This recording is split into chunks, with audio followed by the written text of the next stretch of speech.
علامہ اقبال نے اسی طرف اشارہ کیا بھائی قیامت تک سبحان اللہ وہ ریت کا ذرہ بھی ہوگا اور اگر وہ حضور سے وفا کر جائے گا سبحان اللہ کیا بات کیا بات تو پھر اس کا سورج ایسے ہی چمکے گا جیسے آسمان کا سورج چمکتا ہے۔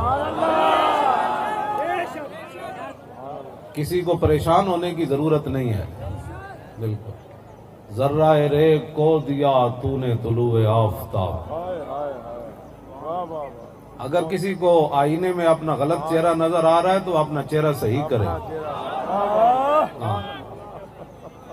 آئینے نے تو وہی کچھ دکھانا ہے نا جو اس کا چہرہ ہوگا، بے شک بجائے اس کے کہ بندہ آئینے پر غصہ شروع کر دے یہ آپ نے میرا چہرہ کیسے دکھایا۔ اللہ تو اس کو چاہیے کہ وہ آئینے پر غصہ نکالنے کے بجائے اپنے چہرے کے خد و خال صحیح کرے۔ بے شک بس یہی میرا پیغام ہے، سب کے لیے یہی پیغام ہے۔ ہمارے پاس ٹائم ہی نہیں ہے کسی کی بات کا جواب دینے کا، ہم ایک چمکتے ہوئے راستے پر چل رہے ہیں اور ہماری منزل بھی بہت افضل اور اعلیٰ ہے۔ بے شک ہاں جی۔ سبحان اللہ واہ واہ